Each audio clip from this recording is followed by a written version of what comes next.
లూకాసు వార్త 11వ అధ్యాయం 11:27. ఆయన ఈ మాటలు చెప్పుచుండగా ఆ సమూహంలో ఉన్నటువంటి ఒక స్త్రీ ఆయనను చూచి, అయ్యా యేసు ప్రభువు, నిన్ను మోసిన గర్భం మరియ గర్భం ధన్యురాలయ్యా, ఆ గర్భం ధన్యం, ఆ తల్లి రొమ్ము ధన్యం అంటుంది చూడండి. ఆమె నువ్వు కుడిచిన స్తనములను ధన్యములైనవని కేకలు వేసి చెప్పగా, అవును నిజమేనమ్మా, ఆమె ధన్యురాలే, ఆమె గర్భం ధన్యమైంది నిజమే. కానీ ఒకటి గుర్తుపెట్టుకో, చెప్తున్నాడు చూడండి, మనకు కూడా అవసరం ఈ పాట. అవును గాని దేవుని వాక్యం విని దాన్ని గైకొనువారు మరి ధన్యులు.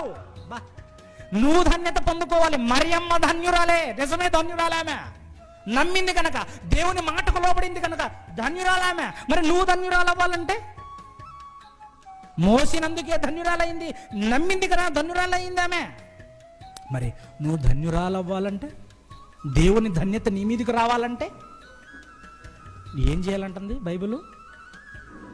వాక్యాన్ని విని ఆ వాక్యమును గైకొనువారు మరీ ధన్యురాలు.